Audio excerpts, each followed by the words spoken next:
Je voudrais continuer aujourd'hui ce que j'avais commencé à vous dire à propos du néolibéralisme allemand. Bon, de façon générale, quand on parle du néolibéralisme allemand ou pas d'ailleurs, du néolibéralisme contemporain, on obtient en général trois types de réponses. Premièrement, celle-ci, du point de vue économique, le néolibéralisme, qu'est-ce que c'est? Rien de plus que la réactivation de vieilles théories économiques déjà usagées. Deuxièmement, point de vue, si vous voulez, sociologique, le néolibéralisme, qu'est-ce que c'est? Rien d'autre que ce à travers quoi passe l'instauration dans la société de rapports strictement marchands. Et enfin, troisièmement, d'un point de vue politique, ce néolibéralisme n'est rien d'autre qu'une couverture pour une intervention généralisée et administrative de l'État, intervention d'autant plus pesante qu'elle est plus insidieuse et qu'elle se masque sous les aspects d'un libéralisme. Bon. Ces trois types de réponses, vous voyez bien qu'elles font apparaître le néolibéralisme comme n'étant finalement rien du tout, ou en tout cas rien d'autre que toujours la même chose, et toujours la même chose en pire. C'est-à-dire, c'est Adam Smith à peine réactivé. Deuxièmement, c'est la société marchande elle-même qui avait décrit et dénoncé le livre 1 du Capital. Troisièmement, c'est la généralisation du pouvoir d'État, c'est-à-dire c'est Solzhenitsyn à l'échelle planétaire. Adam Smith, Marx, Solzhenitsyn, laisser-faire, société marchande et de spectacle, univers concentrationnaire et goulag, voilà en gros, si vous voulez, les trois matrices analytiques et critiques avec lesquelles d'ordinaire on aborde ce problème du néolibéralisme. Ce qui permet donc de n'en faire pratiquement rien du tout, de reconduire itérativement le même type de critique depuis 200 ans, 100 ans, 10 ans. Or, ce que je voudrais vous montrer, c'est que, justement, le néolibéralisme est tout de même quelque chose d'autre. Grand-chose ou pas grand-chose, je n'en sais rien, mais quelque chose sûrement. Et c'est ce quelque chose, dans sa singularité, que je voudrais essayer de saisir, car s'il est vrai qu'il peut y avoir un certain nombre d'effets politiques importants, et on peut dire précieux, à faire des analyses historiques qui se présentent précisément comme historiques et qui essaient de manifester un type de pratique, une forme d'institution, etc., qui ont pu avoir cours et lieu pendant un certain temps et en un certain endroit, s'il peut être important, après tout, de montrer ce qu'a été, à un moment donné, que sais-je, un asile, une prison, etc., et de voir quel est l'effet produit par ce type d'analyse purement historique dans une situation présente, ce n'est absolument pas, et ce n'est jamais, pour dire implicitement, à plus forte raison pour dire explicitement, que ce qui était alors, c'est ce qui est maintenant. Le problème, c'est de laisser jouer le savoir du passé sur l'expérience et la pratique du présent. Ce n'est pas du tout pour laminer le présent dans des formes reconnues dans le passé et qui seraient censées valoir dans le présent.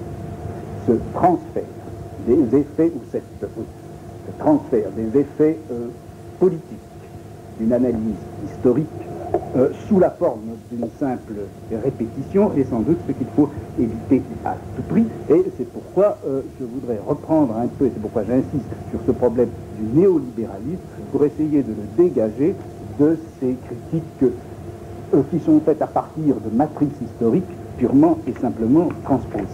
Le néolibéralisme, ce n'est pas Adam Smith, le néolibéralisme, ce n'est pas la société marchande, le néolibéralisme, ce n'est pas le goulag à l'échelle insidieuse du capitalisme.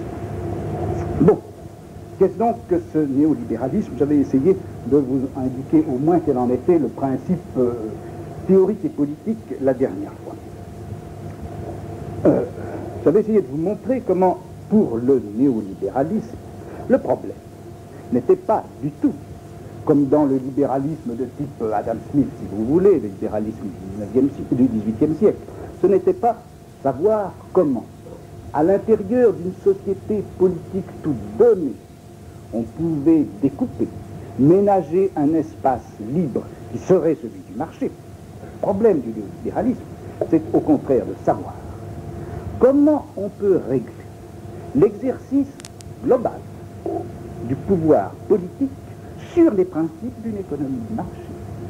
Il s'agit donc non pas de libérer une place libre, mais de rapporter, de référer, de projeter sur un art général de gouverner les principes formels d'une économie de marché.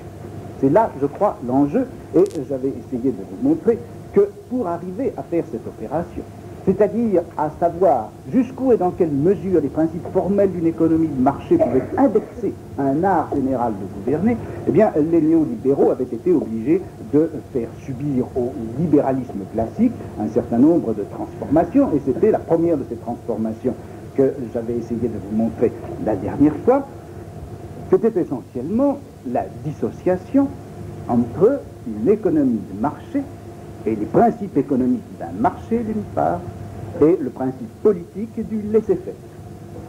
Ce décrochage entre une économie de marché et une politique de laisser-faire, ce décrochage, je crois qu'il avait été obtenu, qu'il avait été défini, le principe en tout cas en avait été posé à partir du moment où les néolibéraux avaient présenté une théorie de la concurrence pure, une théorie de la concurrence pure qui fait apparaître cette concurrence, non pas du tout comme une donnée primitive et naturelle, et qui serait en quelque sorte au principe même, au fondement de toute société, et qu'il suffirait de laisser remonter à la surface et de redécouvrir en quelque sorte que la concurrence, loin d'être cela, était une structure. C'était une structure dotée de propriétés formelles, que c'était ces propriétés formelles de la structure concurrentielle qui assurait et pouvait assurer la régulation économique par le mécanisme des prix. Et par conséquent, si la concurrence était bien cette structure formelle, à la fois rigoureuse, mais nécessairement fragile, rigoureuse dans sa structure interne, mais fragile dans son existence historique et réelle, eh bien, le problème de la politique libérale, c'était justement d'aménager de fait l'espace concret et réel dans lequel pourrait jouer la structure formelle de la concurrence. Une économie de marché sans laisser-faire, c'est-à-dire une politique active sans dirigeant. Le néolibéralisme ne va donc pas se placer sous le signe d'un laisser-faire, mais au contraire, va se placer sous le signe d'une vigilance, d'une activité, d'une intervention permanente. Ceci apparaît clairement dans la plupart des textes des néopositivistes, et il y a un texte auquel je vous renvoie, si vous pouvez le trouver, car il n'est pas très facile à trouver. Il s'était bizarrement égaré à la Bibliothèque nationale, mais vous le trouverez à coup sûr au musée social. Ce texte, c'est le texte, ou plutôt le résumé, des interventions qui ont été faites en 1939, juste à la veille de la guerre, au cours d'un colloque qui s'appelle le colloque Walter Lippmann. Le colloque avait été réuni en France à la suite de la publication du livre de Lippmann, qui venait d'être traduit en français sous le titre La Cité future. Livre curieux parce que c'est un livre qui, d'une part, reprend en effet, sous la forme d'une pure et simple réactivation, les thèmes du libéralisme classique, mais qui, par un certain nombre de côtés, fait apparaître, présente des éléments tout proches, et si vous voulez, qui font partie du néolibéralisme. Ce livre venait de paraître aux États-Unis, avait été traduit en français, et on a réuni à Paris un colloque où figure, alors Walter Lippmann lui-même, les vieux, enfin vieux, les libéraux, enfin les vieux libéraux avec un trait d'union, les vieux libéraux de la tradition classique, des gens de français comme Baudin par exemple, etc. Et puis un certain nombre de néolibéraux allemands ou autrichiens, ceux précisément qui faisaient partie de l'école de Fribourg et qui, avaient été les uns chassés d'Allemagne, les autres réduits au silence en Allemagne, et qui trouvent là l'occasion de s'exprimer. Et c'est dans ce colloque qu'il y a Röpke, il y a Rustov, il y a Hayek, il y a von Mises, et puis il y a des gens intermédiaires, il y a Jacques Rueff, il y a Marjolin, qui est même important dans l'économie française de l'après-guerre, il y a Rueff, il y a Marjolin, et le secrétaire général de ce congrès est quelqu'un qui n'y prend pas la parole, ou en tout cas ça n'apparaît pas dans les actes, et c'est Raymond Aron. Et c'est à la suite de ce colloque que, ça je signale ça pour les gens qui s'intéressent particulièrement aux structures du signifiant, que l'on décide, c'est en juillet 1939, de réunir, de former un comité permanent qui s'appellera Comité international d'études pour le renouveau du libéralisme, CIERL. Bon, c'est au cours de ce colloque que, alors, on définit, c'est là, si vous voulez, où vous trouverez le mieux résumé, quoique mêlé donc au thème du libéralisme classique, les propositions spécifiques et propres au néolibéralisme. Et c'est là que l'un des intervenants, je ne sais plus lequel, propose comme nom à ce néolibéralisme qu'on était en train d'essayer de formuler, l'expression de, c'est très significatif, de libéralisme positif. Ce libéralisme positif, eh bien, c'est donc un libéralisme intervenant, c'est un libéralisme dont Röpke, dans la Gesellschaftskrisis, qui va publier peu de temps d'ailleurs après le colloque Lippmann, dit la liberté du marché nécessite une politique active et extrêmement vigilante. Et vous trouvez dans tous les textes des néolibéraux cette même thèse, que le gouvernement dans un régime néolibéral est un gouvernement actif, est un gouvernement vigilant, est un gouvernement intervenant, et avec des formules que ni le libéralisme classique du XIXe siècle, ni alors l'anarcho-capitalisme américain contemporain ne pourraient accepter. Eucken, par exemple, dit « l'État est responsable du résultat de l'activité économique ». Franz Böhm dit « l'État doit dominer le devenir économique ». Mix dit « de cette politique libérale, il se peut bien », là la phrase est importante, il se peut bien que dans cette politique libérale, le nombre des interventions économiques soit aussi grand que dans une politique planificatrice. Mais c'est leur nature qui diffère.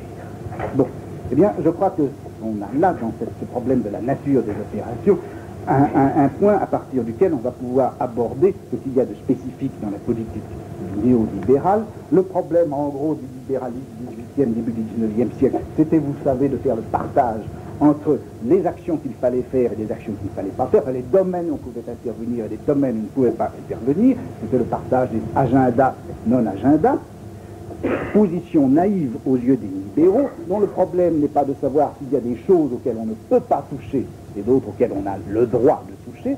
Le problème, c'est de savoir comment on y touche. C'est le problème de la manière de faire, c'est le problème, si vous voulez, du style gouvernemental. Bon. Donc, pour repérer un petit peu comment les néolibéraux définissent le style de l'action gouvernementale, je vais prendre 3 exemples, je serai à la fois schématique, bref, brutal, etc. Et vous verrez que c'est des choses que vous connaissez certainement, puisque, justement, nous sommes en train d'y baigner. Je voudrais simplement vous indiquer, comme ça, d'une façon schématique, ces points. Premièrement, la question des monopoles. Deuxièmement, le problème de ce que les néolibéraux appellent une action économique conforme. Troisièmement, le problème de la politique sociale. Et puis alors, à partir de là, j'essaierai de tirer quelques conséquences, enfin, de vous indiquer quelques-uns des traits qui me paraissent spécifiques, justement, de ce néolibéralisme et l'oppose absolument à tout ce qu'on croit critiquer en général quand on critique la politique libérale et néolibérale. Premièrement, donc, la question des monopoles. Bon, là, encore une fois, pardonnez-moi, c'est très banal, mais je crois qu'il faut repasser par là, au moins, pour réactualiser quelques problèmes. Bon, disons que dans la conception, ou dans une des conceptions classiques de l'économie, le monopole est considéré comme étant une conséquence ou naturelle ou nécessaire de la concurrence en régime capitaliste, c'est-à-dire que l'on ne peut pas laisser se développer la concurrence sans voir apparaître en même temps des phénomènes monopolistiques qui ont précisément pour effet de limiter, d'atténuer, à la limite même d'annuler la concurrence. Il serait donc dans la logique historico-économique de la concurrence de se supprimer elle-même, cette thèse impliquant bien entendu que tout libéral qui veut assurer le fonctionnement de la libre concurrence doit bien intervenir à l'intérieur même des mécanismes économiques sur ceux qui précisément facilitent, portent en eux et déterminent le phénomène monopolistique, c'est-à-dire que si l'on veut sauver la concurrence de ses propres effets, il faut intervenir sur les mécanismes économiques qu'elle fait jouer. Bon, c'est là, si vous voulez, le paradoxe du monopole pour une économie libérale qui pose le problème de la concurrence et qui accepte en même temps cette idée que la concurrence, que le monopole fait effectivement partie de la logique de la concurrence. Bien entendu, vous imaginez, la position des néolibéraux va être tout à fait différente et leur problème sera de démontrer que, en fait, le monopole, la tendance monopolistique ne fait pas partie de la logique économique et historique de la concurrence. Röpke, dans la Gesellschaftskrisis, dit que le monopole est un corps étranger dans le processus économique et qui ne s'y forme pas spontanément. Bon, de cette thèse, pour appuyer cette thèse, les néolibéraux apportent un certain nombre d'arguments que je vous situe uniquement à titre indicatif. Premièrement, des arguments de type historique, à savoir que, en fait, le monopole, loin d'être un phénomène en quelque sorte ultime et dernier dans l'histoire de l'économie libérale, est un phénomène archaïque, et un phénomène archaïque qui a essentiellement pour principe l'intervention des pouvoirs publics dans l'économie. Et assurer à ce moment-là des fonctions d'exercice du pouvoir public ont accordé aux corporations ou aux ateliers des privilèges, c'est parce que les États ou les souverains ont accordé à des individus ou à des familles des monopoles en échange d'un certain nombre de services financiers sous forme d'une sorte de fiscalité dérivée et masquée. Ça a été par exemple le monopole des fouillères donné par Maximilien Ier en échange de services financiers. Bref, si vous voulez, le développement au cours du Moyen-Âge d'une fiscalité, elle-même condition de la croissance d'un pouvoir centralisé, ont entraîné la création, ont appelé la création de monopole. Monopole, phénomène archaïque et phénomène d'intervention. Analyse aussi juridique des conditions de fonctionnement du droit qui ont permis ou facilité le monopole, en quoi les pratiques d'héritage, en quoi l'existence d'un droit des sociétés par action, en quoi aussi le problème des droits de brevet, etc., ont pu, à cause même d'un fonctionnement juridique, ou pas du tout à cause de raisons économiques intrinsèques, ont pu engendrer les phénomènes de monopole. Et là, les néolibéraux ont posé toute une série de problèmes, si vous voulez, plus historiques et plus institutionnels que proprement économiques, mais qui ont ouvert la voie à toute une série de recherches très intéressantes sur le cadre politico-institutionnel de développement du capitalisme, et les Américains, les néolibéraux américains en feront leur profit. Les études de North, par exemple, sur le développement du capitalisme s'inscrivent exactement dans cette ligne qui a été ouverte par les néolibéraux et dont les problématiques apparaissent clairement dans ces plusieurs interventions du colloque Lippmann. Bon, autre argument pour montrer que le phénomène monopolistique n'appartient pas de plein droit et en pleine logique à l'économie de la concurrence, c'est des arguments, si vous voulez, des analyses politiques sur le lien qu'il y a entre l'existence d'une économie nationale, le protectionnisme douanier et le monopole. Von Mises, par exemple, fait toute une série d'analyses là-dessus. Il montre que, d'une part, il y a facilitation du phénomène monopolistique par le morcellement en marchés nationaux qui, réduisant les unités économiques à des tailles relativement petites, permet effectivement l'existence à l'intérieur de ce cadre de phénomènes de monopole qui ne subsisteraient pas dans une économie mondiale. Il montre plus positivement, plus directement, comment le protectionnisme, en fait, décidé par un État, ne peut être efficace que dans la mesure où on crée, on appelle à l'existence des cartels ou des monopoles qui sont susceptibles de contrôler la production, la vente à l'étranger, le niveau des prix, etc. C'était en gros la politique bismarckienne. Enfin, troisièmement, économiquement, les néolibéraux font marquer ceci. Ils disent, c'est vrai, ce qu'on dit dans l'analyse classique quand on montre que dans le capitalisme, l'augmentation nécessaire du capital fixe constitue un support indéniable à la tendance vers la concentration et vers le monopole. Mais, disent-ils, premièrement, cette tendance vers la concentration n'aboutit pas nécessairement et fatalement au monopole. Il y a bien sûr un optimum de concentration vers lequel le régime capitaliste tente à s'équilibrer, mais entre cet optimum de concentration et le maximum représenté par le fait monopolistique, il y a un seuil qui ne peut être franchi spontanément par le jeu direct de la concurrence, par le jeu direct des processus économiques. Il faut ce que Rustov appelle la néo-féodalité prédatoire, celle qui reçoit l'appui de l'État, des lois, des tribunaux, de l'opinion publique aussi. Il faut cette néo-féodalité prédatoire pour passer de l'optimum de concentration au maximum monopolistique. Et puis, dit Ropke, de toute façon, un phénomène monopolistique, même s'il existe, ce phénomène n'est pas en lui-même stable. C'est-à-dire qu'à moyen terme, si ce n'est même pas à court terme, il se produit toujours dans le processus économique, soit des modifications des forces productives, soit des mutations techniques, soit des croissances massives de productivité, soit encore des apparitions de nouveaux marchés, toutes font que l'évolution vers le monopole ne peut être qu'une variable qui joue pendant un certain temps, parmi d'autres variables qui, à d'autres moments, elles, seront dominantes. Dans sa dynamique d'ensemble, le marché comporte, avec une économie de concurrence, comporte toute une série de variables dans laquelle la tendance à la concentration est toujours contrebattue par d'autres tendances. Enfin, dit-il, et c'est toujours von Mises qui résonne ainsi, au fond, qu'est-ce qu'il y a d'important, ou plutôt, qu'est-ce qu'il y a de perturbant dans le phénomène monopolistique par rapport au jeu de l'économie? Est-ce que c'est le fait qu'il n'y a qu'un producteur? Absolument pas.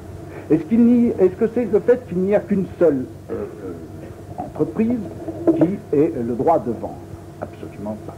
Ce qui fait que le monopole peut avoir un effet perturbateur, c'est dans la mesure où il agit sur les prix, c'est-à-dire dans la mesure où il agit sur le mécanisme régulateur de l'économie elle-même. Or, le prix de monopole, c'est-à-dire un prix qui peut augmenter sans que baissent ni les ventes ni les profits. Ce prix de monopole, on peut très bien imaginer, et de fait, il arrive régulièrement, que les monopoles eux-mêmes ne le pratiquent pas et ne puissent pas le pratiquer. Parce que s'ils pratiquent le prix de monopole, du coup, ils s'exposent toujours à l'apparition d'un phénomène concurrentiel qui profitera de l'existence de ces prix abusifs de monopole pour contrebattre le monopole. Par conséquent, si un monopole veut conserver son pouvoir monopolistique, eh bien, il devra appliquer non pas le prix de monopole, mais un prix identique, ou en tout cas proche, au prix de concurrence. C'est-à-dire qu'il fera tout comme s'il y a concurrence. Et à ce moment-là, il ne dérègle pas le marché, il ne dérègle pas les mécanismes économiques, et le monopole, eh bien, ça n'a pas d'importance. En pratiquant cette politique du comme si concurrentiel, le monopole fait jouer cette structure qui est si importante et qui est le phénomène déterminant dans la concurrence, et dans cette mesure-là, ce n'est pas pertinent au fond de savoir s'il y a ou non un monopole. Bon, tout ceci pour situer simplement le problème tel que les néolibéraux vont pouvoir le poser. Ils sont en quelque sorte libérés de ce problème du handicap du monopole. Ils peuvent dire, vous voyez bien qu'il n'y a pas à intervenir directement dans le processus économique, puisque le processus économique, porteur en lui, si on le laisse jouer pleinement, d'une structure régulatrice qui est celle de la concurrence, ne se déréglera jamais. Ce qui fait le propre de la concurrence, c'est la rigueur formelle de son processus. Mais ce qui garantit que ce processus formel ne se déréglera pas, c'est que dans la réalité, si on le laisse jouer, il n'y aura rien venant de la concurrence, venant du processus économique lui-même, qui sera de nature à en changer le cours. Par conséquent, la non-intervention à ce niveau-là est nécessaire, non-intervention sous la réserve que il faut bien entendu établir un cadre institutionnel qui aura à empêcher que des gens, soit des pouvoirs individuels, soit des pouvoirs publics, interviennent pour créer le monopole. Et c'est ainsi que vous trouvez dans la législation allemande tout un énorme cadre institutionnel antimonopolistique, mais qui n'a pas du tout pour fonction d'intervenir dans le champ économique pour empêcher que l'économie elle-même ne produise le monopole, c'est pour empêcher que des processus externes n'interviennent et ne créent le phénomène monopolistique. Bon.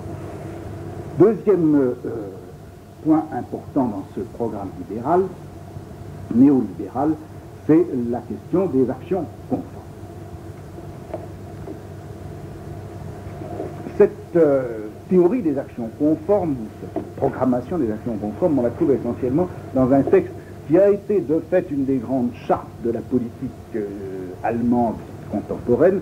C'est un texte posthume de Oeken qui a paru en 1951 ou 52, qui s'appelle Grundsätze der Wirtschaftspolitik, les fondements de la politique économique, et qui est en quelque sorte le versant pratique du texte qui s'appelait Grundlagen der Nationalökonomie, publié une dizaine d'années plus tôt par lui, et qui était, lui, la version, le versant proprement théorique. Dans ces fondements, dans ces principes fondamentaux de la politique économique, Oeken dit que le gouvernement libéral, qui doit donc être perpétuellement vigilant et actif, doit intervenir de deux façons. Premièrement, par des actions régulatrices. Deuxièmement, par des actions ordonnatrices. Action régulatrice, d'abord, il ne faut pas oublier que Oeken, c'est le fils de cet autre Oeken qui a été néo-kantien au début du XXe siècle et qui a eu pour ça le prix Nobel. Le néo-kantisme, je suppose, nom de littérature. Oeken, en bon kantien, dit le gouvernement doit intervenir comme sous la forme d'action régulatrice, c'est-à-dire qu'il doit intervenir effectivement sur le processus économique lorsque, pour des raisons de conjoncture, cette intervention s'impose. Il dit le processus économique conduit toujours à certains frottements de nature passagère, à des modifications risquant de conduire à des situations exceptionnelles, avec difficulté d'adaptation et répercussions plus ou moins sévères sur les groupes. Il faut, dit-il, alors intervenir, non pas sur les mécanismes de l'économie de marché, mais sur les conditions du marché. Intervenir sur les conditions du marché, ça voudra dire, c'est bien selon même la rigueur de l'idée kantienne de régulation, ça voudra dire repérer, admettre et laisser jouer, mais pour les favoriser et pour les pousser en quelque sorte à la limite et à la plénitude de leur réalité, les trois tendances qui sont caractéristiques fondamentales dans tout marché, à savoir tendance à la réduction des coûts, deuxièmement, tendance à la réduction du profit d'entreprise, et enfin, tendance provisoire, ponctuelle, à des augmentations de profit, soit par une réduction décisive et massive des coûts, soit par une amélioration de la productivité. Ce sont ces trois tendances que la régulation de marché que l'action régulatrice doit reprendre en compte dans la mesure où ce sont les tendances mêmes de la régulation du marché.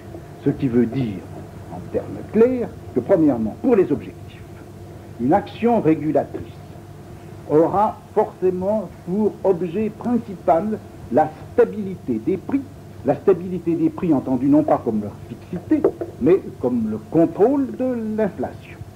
Et par conséquent, tous les autres objectifs, en dehors de cette stabilité des prix, ne peuvent venir qu'en second lieu et à titre en quelque sorte adjacent.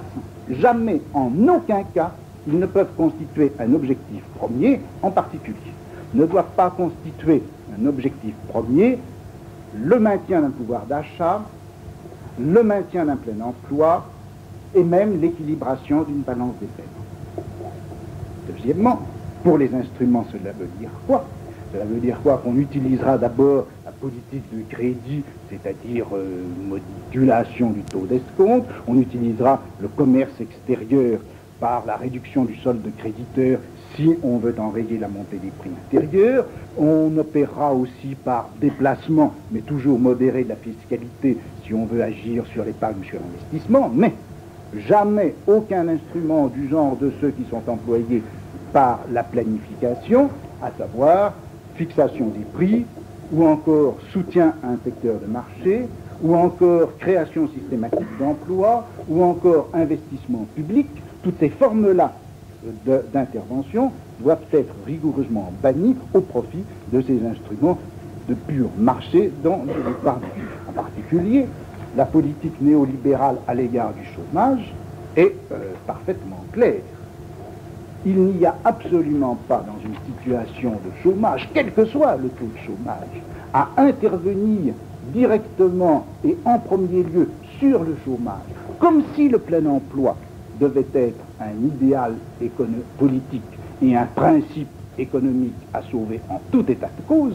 Ce qui est à sauver et ce qui est à sauver d'abord et avant tout, c'est la stabilité des prix. Cette stabilité des prix permettra effectivement, sans doute par la suite, et le maintien d'un pouvoir d'achat et l'existence d'un emploi, d'un niveau d'emploi plus élevé qu'en crise de chômage, mais le plein emploi n'est pas un objectif et il peut même se trouver qu'un volant de chômage soit absolument nécessaire pour l'économie. Comme le dit, je crois, Röpke, qu'est-ce que c'est que le chômeur? Ce n'est pas un handicapé économique. Le chômeur, ce n'est pas une victime sociale. Qu'est-ce que c'est que le chômeur? C'est un travailleur en transit. C'est un travailleur en transit entre une activité non rentable et une activité plus rentable. Voilà pour les actions régulatrices. Plus intéressantes, si vous voulez, parce qu'elles nous rapprochent tout de même davantage d'un objet propre, les actions ordonnatrices. Les actions ordonnatrices, qu'est-ce que c'est? Eh bien, c'est des actions qui ont pour fonction non pas d'intervenir sur les conditions même du marché, ou plutôt qui ont bien pour fonction d'intervenir sur les conditions du marché, mais sur des conditions plus fondamentales, si vous voulez, plus structurales, plus générales que celles dont je viens de vous parler. En effet, il ne faut pas oublier toujours ce principe que le marché est un régulateur économique et social général, mais que ça ne veut pas dire pour autant qu'il soit une donnée de nature à retrouver à la base même de la société. Il constitue au contraire, je m'excuse d'y revenir encore une fois, il constitue au sommet une sorte de mécanisme fin qui est très sûr, mais à condition qu'il fonctionne bien et que rien ne vienne le troubler. Par conséquent, le principal souci de l'intervention gouvernementale, en dehors de ces moments de conjoncture dont je parlais tout à l'heure, le principal et constant souci de l'intervention gouvernementale doit être les conditions d'existence du marché, c'est-à-dire ce que les ordolibéraux appellent le cadre. Qu'est-ce que c'est qu'une politique de cadre? Je crois que l'exemple apparaîtra clairement si on reprend un texte de Heuken, justement dans ses Grundsätze, c'est-à-dire ce texte de 1952, où il reprend le problème de l'agriculture. Et de l'agriculture allemande, mais, dit-il, ça vaut aussi, après tout, pour la plupart des agricultures européennes. Eh bien, dit-il, ces agricultures n'ont au fond jamais été intégrés normalement, complètement, exhaustivement à l'économie de marché. Ils ne l'ont pas été à cause de protections douanières qui ont dans toute l'Europe délimité, découpé l'agriculture européenne, les espaces agricoles européens, protection douanière qui était rendue indispensable à la fois par les différences techniques et d'une façon générale l'insuffisance technique de chacune des agricultures, différences et insuffisances qui étaient toutes liées à l'existence d'une surpopulation qui rendait inutile et à vrai dire pas souhaitable l'existence de ces perfectionnements techniques, l'intervention, l'insertion de ces perfectionnements techniques. Si l'on veut par conséquent, le texte date de 1952, si l'on veut par conséquent faire fonctionner l'agriculture européenne dans une économie de marché, eh bien qu'est-ce qu'il va falloir faire? Il va falloir agir sur ces données qui ne sont pas directement, sur des données qui ne sont pas directement des données économiques, mais qui sont les données conditionnantes pour une éventuelle économie de marché. Il va donc falloir agir sur quoi? Non pas sur les prix en fixant des prix, non pas sur tel secteur en assurant le soutien de tel secteur peu rentable. Tout ça, ce sont les mauvaises interventions. Les bonnes interventions agiront sur quoi? Eh bien sur le cadre, c'est-à-dire, primo, sur la population. La population agricole est trop nombreuse, eh bien, il faut la faire diminuer. Il faut la faire diminuer par des interventions qui permettront des transferts de population, qui permettront une immigration, etc. Il va falloir intervenir aussi au niveau des techniques. Des techniques entendues aussi bien par la mise à la disposition disposition des gens d'un certain nombre d'outillages, par le perfectionnement technique d'un certain nombre d'éléments concernant les engrais, etc.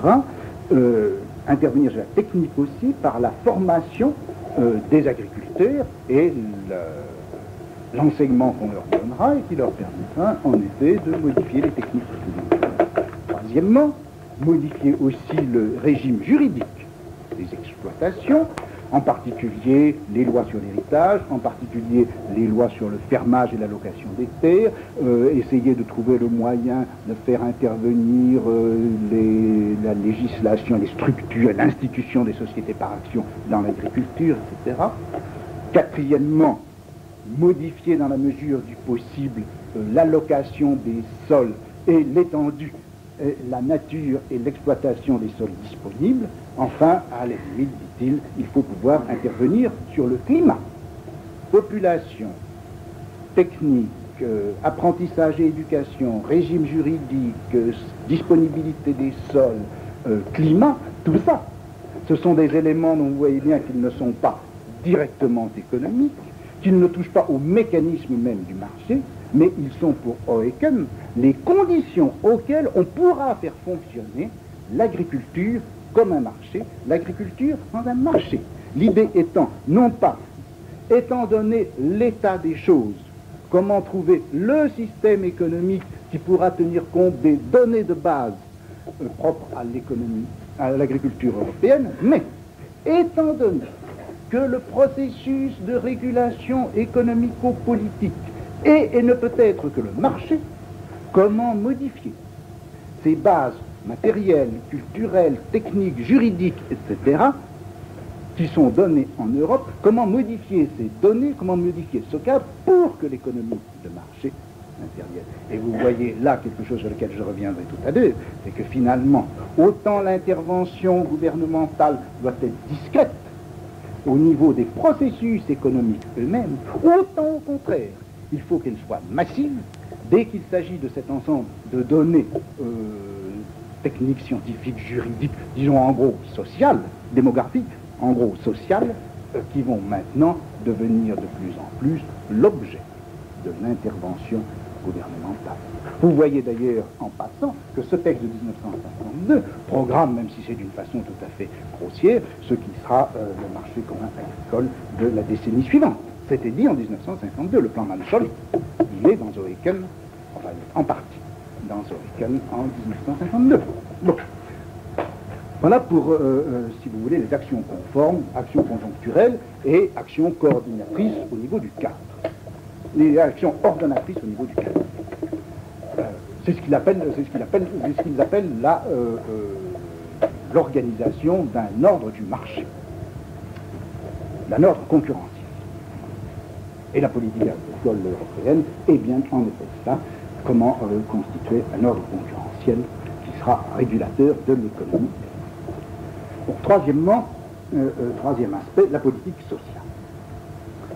Bon, je crois que là aussi, il faut être, bon, à la fois allusif, parce que je ne peux pas, aussi bien pour des raisons de temps que pour des raisons de compétence, entrer dans le détail, mais il faut tout de même accepter un certain nombre de choses, si vous voulez, banales et ennuyeuses, mais qui permettent de repérer quelques éléments importants.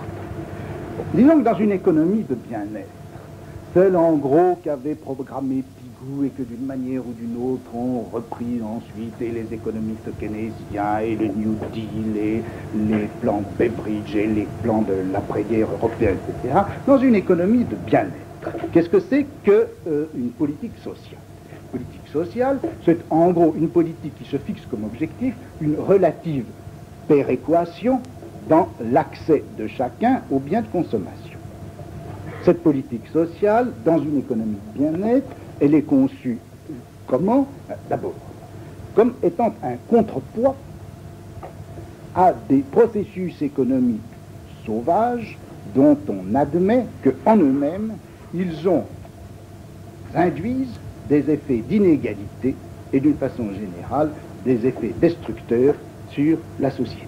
Bon, donc, nature en quelque sorte contrapunctique de la politique sociale par rapport au processus économique. Deuxièmement, toujours dans une économie de bien-être, on conçoit que la politique sociale doit avoir pour instrument majeur, quoi, eh bien, une socialisation de certains éléments de consommation, apparition des formes de ce qu'on appelle la consommation socialisée ou la consommation collective, consommation médicale, consommation culturelle, etc.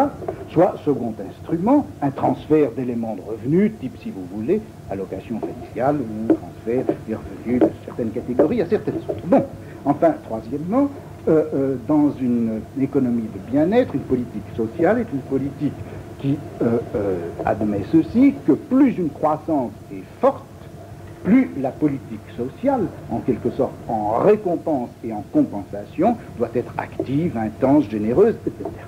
Bon, eh bien ce sont ces trois principes que l'ordolibéralisme a mis très tôt en question. D'abord, disent les ordolibéraux, une politique sociale, si elle veut réellement s'intégrer à une politique économique, et si elle ne veut pas être destructrice par rapport à cette politique économique, eh bien, elle ne peut pas lui servir de contrepoids. Et elle ne doit pas être définie comme ce qui compensera les effets des processus économiques. Et en particulier, la légalisation, la relative égalisation, la péréquation dans l'accès de chacun aux biens de consommation ne peut en aucun cas constituer un objectif. Ne peut pas constituer un objectif dans un système où, justement, la régulation économique, c'est-à-dire le mécanisme des prix, s'obtient non pas du tout par des phénomènes d'égalisation, mais par un jeu de différenciation. Par un jeu de différenciation qui est propre à tous les... On les laisse jouer par les différences.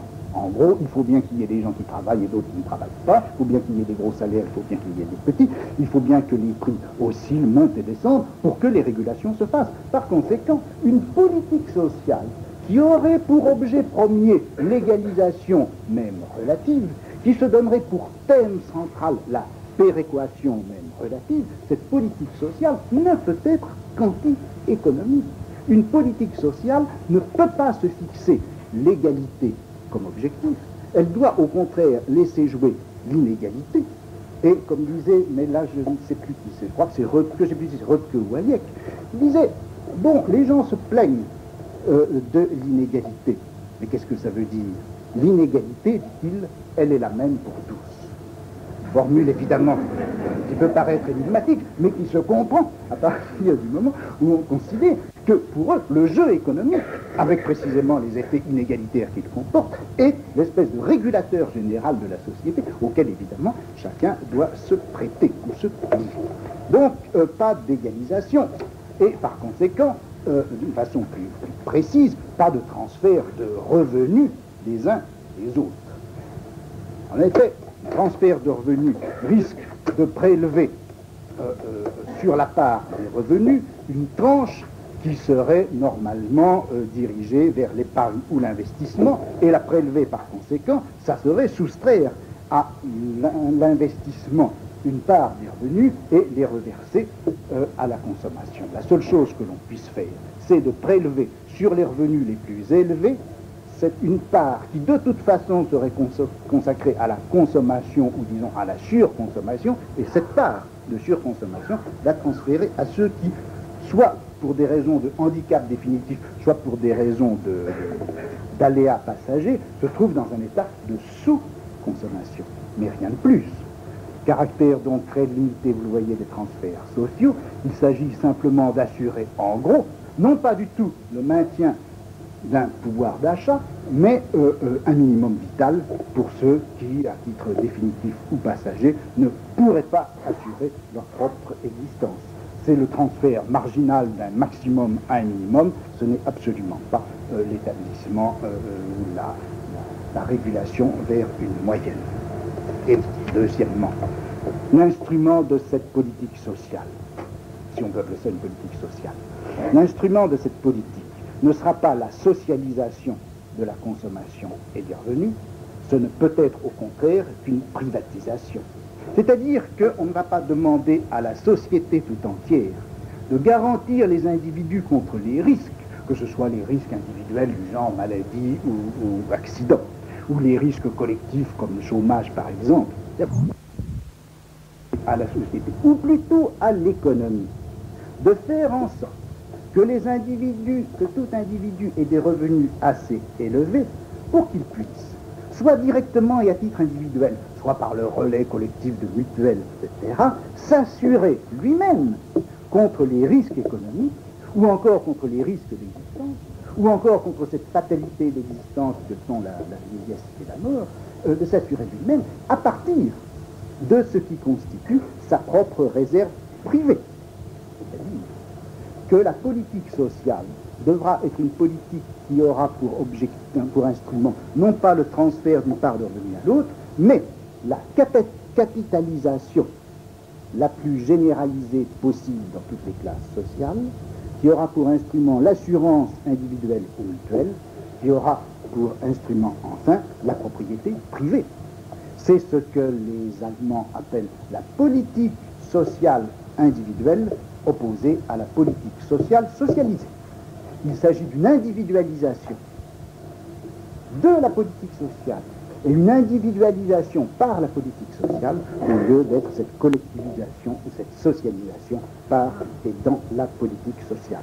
Il s'agit en somme pas de donner aux individus, d'assurer aux individus une couverture sociale du risque, mais de leur accorder à chacun une sorte d'espace économique à l'intérieur duquel ils peuvent assumer et affronter les risques.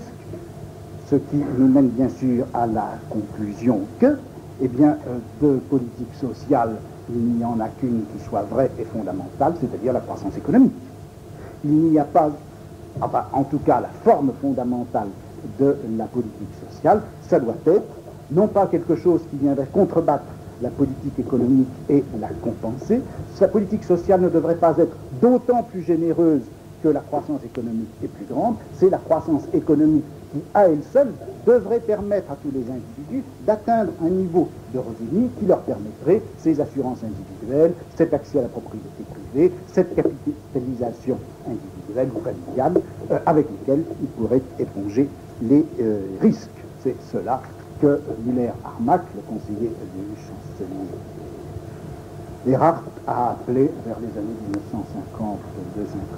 1952-53 l'économie sociale de marché, qui est le titre même sous lequel s'est placée la politique sociale allemande. Et j'ajoute aussitôt d'ailleurs que pour tout un tas de raisons, ce programme drastique de politique sociale définie par les néolibéraux n'a pas pu être de fait appliquée exactement en Allemagne. La politique sociale allemande s'est lestée de tout un tas d'éléments dont les uns venaient de la tradition sociale, du socialisme d'État bismarckien, dont les autres venaient d'économie keynésienne, dont d'autres venaient de plans Beveridge ou des plans de sécurité tels qu'ils fonctionnent en Europe, de sorte que sur ce point-là, les néolibéraux, les ordolibéraux allemands n'ont pas pu se reconnaître entièrement dans la politique allemande, mais, et j'insiste sur ces deux points, primo, c'est à partir de là et de ce refus de cette politique sociale que l'anarcho-capitalisme américain va se développer, et deuxièmement, s'il est important de voir aussi que malgré tout, la tendance fondamentale dans l'évolution des politiques sociales, dans les pays du moins qui s'ordonnent de plus en plus au néolibéralisme, cette politique sociale tend de plus en plus à suivre ces principes-là. L'idée d'une privatisation des mécanismes d'assurance, l'idée en tout cas que c'est un individu par l'ensemble des réserves dont il va pouvoir disposer, soit à titre purement individuel, soit par le relais de mutuelles, etc., cet objectif-là est tout de même celui que vous voyez à l'œuvre dans les politiques néolibérales telles que celles que nous connaissons actuellement en France. C'est ça la ligne de temps. La politique sociale privatisée. Bon, voilà, m'excuse d'avoir été long et banal sur toutes ces histoires-là, mais je crois que c'était important pour maintenant faire apparaître un certain nombre de choses qui, elles, me paraissent l'armature originale du néolibéralisme. Bon, premier point à souligner, celui-ci. Voyez que l'intervention gouvernementale n'est pas, et cela les néolibéraux l'ont toujours dit, l'intervention gouvernementale n'est pas moins dense, moins fréquente, moins active, moins continue que dans un autre système. Mais ce qui est important, c'est de voir quel est maintenant le point d'application de ces interventions gouvernementales. Le gouvernement, cette chose entendue puisqu'on est en régime libéral, n'a pas à intervenir sur les effets du marché.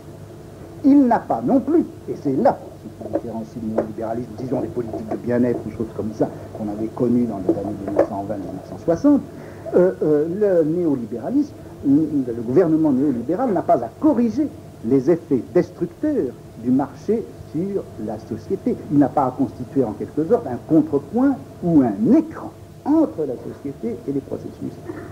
Il a à intervenir sur la société elle-même, dans sa trame et dans son épaisseur. Il a au fond, et c'est en cela que son intervention va permettre ce qui est son objectif, c'est-à-dire la constitution d'un régulateur de marché général sur la société, il a à intervenir sur cette société pour que les mécanismes concurrentiels, à chaque instant et en chaque point de l'épaisseur sociale, puissent jouer leur rôle de régulateur. Ça va donc être un gouvernement non pas économique, comme celui auquel songeaient les physiocrates, c'est-à-dire que le gouvernement n'a qu'à reconnaître et observer des lois économiques qui lui viennent d'ailleurs. Ce n'est pas un gouvernement économique, c'est un gouvernement de société. Et d'ailleurs, dans le colloque Lippmann, il y a quelqu'un, des intervenants, qui en 1939, cherchant toujours cette nouvelle définition du libéralisme, disait est-ce qu'on ne pourrait pas appeler ça un libéralisme sociologique? En tout cas, c'est un gouvernement de société, c'est une politique de société que veulent faire les néolibéraux. Et c'est d'ailleurs Müller-Armack qui a donné à la politique de Erhard ce terme significatif de Gesellschaft politique. C'est une politique de société. Les mots veulent tout de même dire ce qu'ils disent, et la trajectoire des mots indique en effet des processus qui se passent. Lorsque Chaban, en 1969-70, proposera une politique économique et sociale, il la présentera comme un projet de société, c'est-à-dire qu'il fera bien exactement de la société la cible et l'objectif de la pratique gouvernementale. On sera à ce moment-là passé d'un système, disons en gros, de type keynésien qui avait plus ou moins traîné encore dans la politique gaulliste, à un nouvel art de gouverner celui qui sera effectivement repris par Giscard. C'est là le point de fracture. L'objet de l'action gouvernementale, c'est ce que les Allemands appellent die soziale Umwelt, l'environnement social. Bon.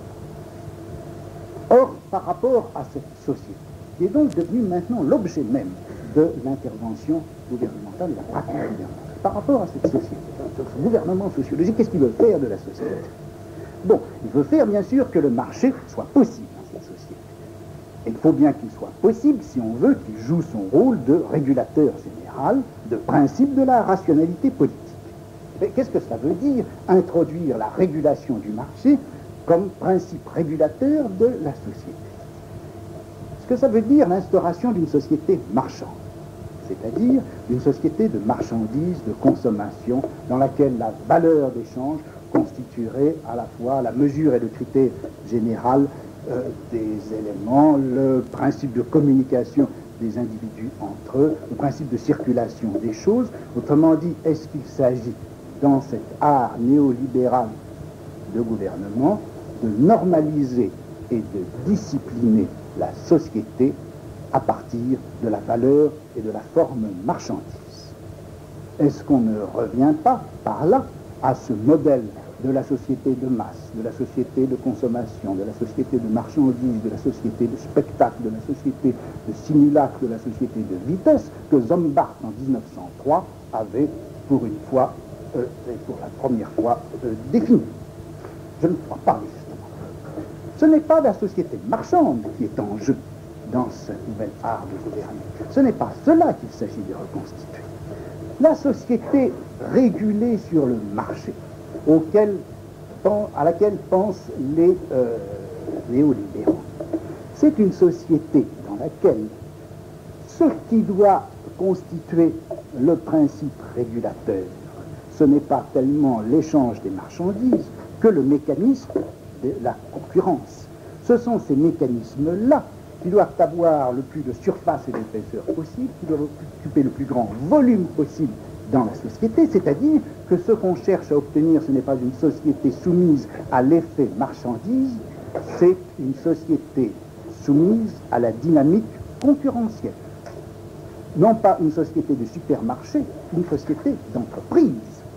L'homo economicus qu'on veut reconstituer, ce n'est pas l'homme de l'échange, ce n'est pas l'homme consommateur, c'est l'homme de l'entreprise et de la production. Alors on se trouve là en un point important sur lequel j'essaierai de revenir un peu la prochaine fois, mais on recoupe là alors toute une série de choses. Premièrement, bien sûr, l'analyse qui s'était développée depuis le XIXe siècle de l'entreprise et analyse historique, analyse économique, analyse morale aussi de l'entreprise, toute la série des travaux de Weber, Zombart, Schumpeter sur ce que c'est que l'entreprise. Ceux-là soutiennent effectivement en grande partie l'analyse ou le projet néolibéral. Et par conséquent, s'il y a bien quelque chose comme un retour dans la politique néolibérale, ce n'est certainement pas le retour à une pratique gouvernementale du laisser-faire. Ce n'est certainement pas à une société marchande comme celle que Marx dénonçait au début du livre 1 du Capital. Ce vers quoi on essaie de revenir, c'est à une sorte d'éthique sociale de l'entreprise dont Weber, Zombart, Schumpeter avaient essayé de faire l'histoire politique, culturelle, économique, etc. Plus concrètement, si vous voulez, en 1950, Röpke écrit un texte qui s'appelle « Orientation de la politique économique allemande » et qui est publié avec une préface de Konrad Adenauer. Röpke, dans ce texte, forme une espèce de charte, dit que l'objet de l'action gouvernementale, la cible dernière, l'objectif ultime, c'est quoi? Eh bien, dit-il, et voilà, j'énumère les différents objectifs qu'il pose. Premièrement, permettre à chacun autant que possible l'accès à la propriété privée. Deuxièmement, réduction des gigantismes urbains, substitution d'une politique des villes moyennes à la politique des grandes banlieues, substitution d'une politique, d'une économie des maisons individuelles à la politique et à l'économie des grands ensembles, encouragement aux petites unités d'exploitation à la campagne, développement de ce qu'il appelle les industries non prolétariennes, c'est-à-dire l'artisanat et le petit commerce. Troisièmement, décentralisation des lieux d'habitation, de production et de gestion, correction des effets de spécialisation et de division du travail, reconstruction organique de la société à partir des communautés naturelles, de familles et de voisinage, enfin d'une façon générale, organisation, aménagement et contrôle de tous les effets d'environnement qui peuvent être produits ou par la cohabitation des gens ou par le développement des entreprises et des lieux, centres de production. Il s'agit en gros, dit Röpke en 1950, de déplacer le centre de gravité de l'action gouvernementale vers le bas. Bien, ce texte, vous le reconnaissez, il a été répété 25 000 fois depuis 25 ans. Il est bien en effet ce qui constitue actuellement la thématique de l'action gouvernementale, et il serait sans doute faux de n'y voir qu'une couverture, une justification et un écran derrière lequel quelque chose d'autre se passe. Il faut en tout cas essayer de le prendre tel qu'il se donne, c'est-à-dire bel et bien pour un programme de rationalisation et de rationalisation économique. De quoi s'agit-il là-dedans? Eh bien, quand on regarde un petit peu, on peut bien entendu entendre ça comme une espèce de retour plus ou moins rousseauiste à la nature, quelque chose comme ce que Christophe d'ailleurs appelait d'un mot fort ambigu la vitale politique, la politique de vie. Mais qu'est-ce que c'est que cette vitale politique dont Christophe parlait et dont on a là une expression? En fait, il s'agit, vous le voyez bien, non pas de constituer une trame sociale où l'individu serait en contact direct avec la nature, etc., mais de constituer une trame sociale dans laquelle les unités de base auraient précisément la forme de l'entreprise. Car qu'est-ce que c'est que la propriété privée, sinon l'entreprise? Qu'est-ce que c'est qu'une maison individuelle, sinon une entreprise? Qu'est-ce que c'est que la gestion de ces petites communautés de voisinage ou de ces petites villes, sinon d'autres formes d'entreprise? Autrement dit, il s'agit bien de généraliser, en les diffusant et en les multipliant autant que possible, les formes d'entreprise, qui ne doivent pas justement être concentrées sous la forme ou des grandes entreprises à l'échelon national ou international, ou encore les grandes entreprises du type de l'État. C'est cette démultiplication de la forme entreprise à l'intérieur du corps social qui constitue, je crois, l'enjeu de la politique néolibérale. Il s'agit de faire du marché, de la concurrence et par conséquent de l'entreprise ce qu'on pourrait appeler la puissance informante de la société. Et dans cette mesure-là, vous voyez bien qu'on se trouve à la carrefour, où se trouve bien sûr réactivé un certain nombre de vieux thèmes sur la vie familiale, la petite propriété, etc., et tout un tas de thèmes critiques, qui sont les thèmes critiques que nous voyons courir partout contre la société marchande, contre l'uniformisation par la consommation, etc. Et c'est ainsi que, sans qu'il y ait du tout quelque chose comme la récupération, mot qui ne veut rigoureusement rien dire, entre la critique qui était faite, disons dans un style zombartien, depuis 1900 à peu près, contre cette société marchande, uniformisante, etc., et puis les objectifs de la politique gouvernementale actuelle, vous avez très exactement convergence. Ils veulent bien la même chose. Simplement se trompent les critiques qui s'imaginent que lorsqu'ils dénoncent une société, disons, zombartienne, entre guillemets, je veux dire cette société uniformisante de masse, de consommation, de spectacle, etc., ils se trompent quand ils croient qu'ils sont en train de critiquer ce qui est l'objectif actuel de la politique gouvernementale. Ils critiquent quelque chose d'autre. Ils critiquent quelque chose qui a bien été, sans doute, à l'horizon, explicite ou implicite, voulu ou non, des arts de gouverner des années 1920-1960.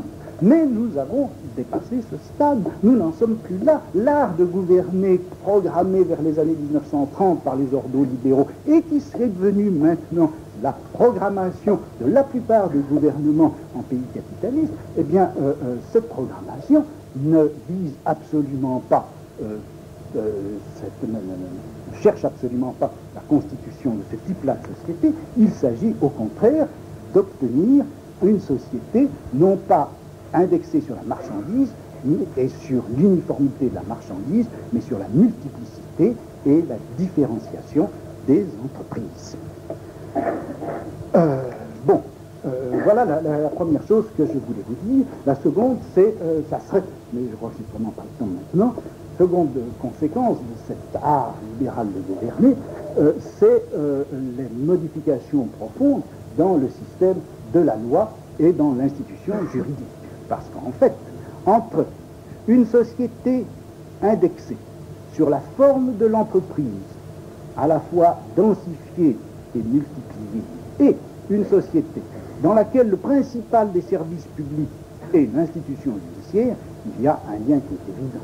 Plus vous multipliez l'entreprise, plus vous multipliez les entreprises, plus vous multipliez les centres de formation de quelque chose comme une entreprise, plus vous forcez l'action gouvernementale à laisser jouer ces entreprises, plus bien entendu vous multipliez les surfaces de friction entre chacune de ces entreprises, plus vous multipliez les occasions de contentieux, plus vous multipliez aussi la nécessité d'un arbitrage des litiges.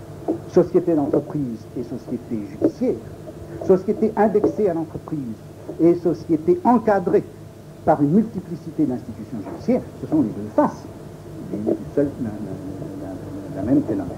Bon, c'est un petit peu là-dessus que je voudrais insister la prochaine fois, en développant encore d'autres conséquences de cette formation de l'art libéral de gouvernement néolibéral.